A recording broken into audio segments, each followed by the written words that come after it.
So it will become A negate dot B negate. So it is equal to the it is equal to your this you can say this one, right? So in that way you can use the De Morgan's law to derive the AND gate from NOR gate. So now let me move to the another question. So which is question number 1, and this is C part, right? C part. This says that a reflection. What is a relation? What is an equivalent relation, right? So you have to explain the condition, right? Explain the condition for equivalent,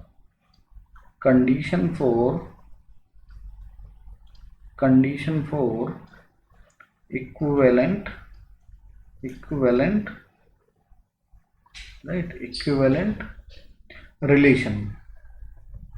So a relation to be equivalent, right? Equivalence or equivalent relation. So the solution of this question is, if you want to that a relation, right? A relation R, right? It is represented by R, that is equivalence or equivalent is equivalence if it is, right, if this relation, if it is satisfy these three things. First is if it is reflexive, right,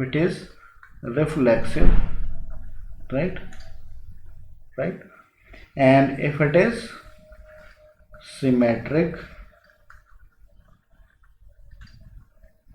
okay, and third is it is transitive, right? So let me explain this one by one. Reflexive is what? That A comma A belongs to R, right? So if this particular that if we have a value 1, A, the value of A can be 1 1 1 2, it depends on what is your set, okay? So if your set is 1 2 3, so if 1 can belong to R, and it is reflexive. Symmetry is if A comma B belongs to R, then B comma A also belongs to R, right? And transitive is if A comma B belongs to R and B comma C belongs to R, then A comma C also belongs to R. So this is the condition for this equivalency relation to be equivalence relation. So let's move ahead to another question.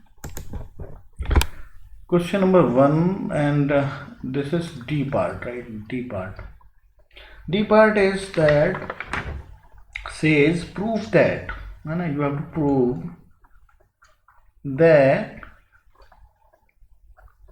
S star is equal to S star to star, where S is a set of string, where S is a set of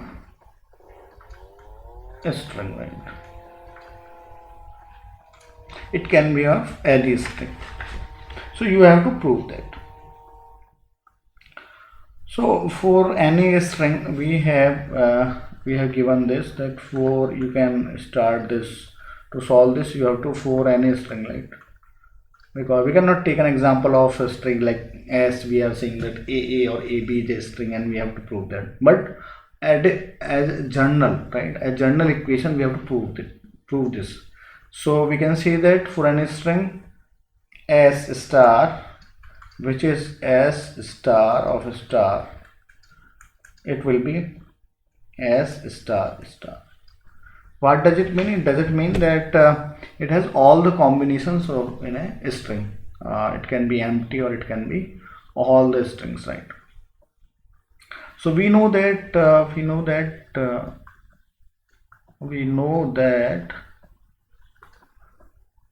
every word in S star star is made up of is made up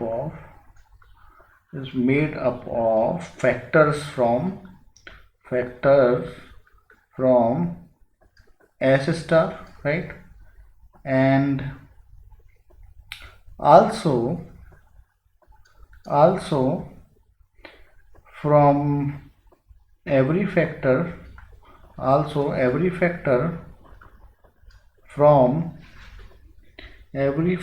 from S star is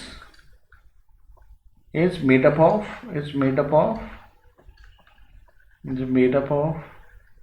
factors from S, right?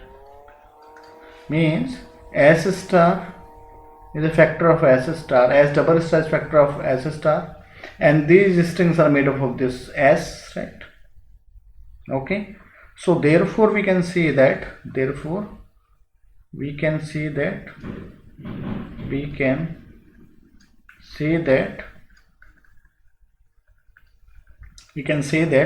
every word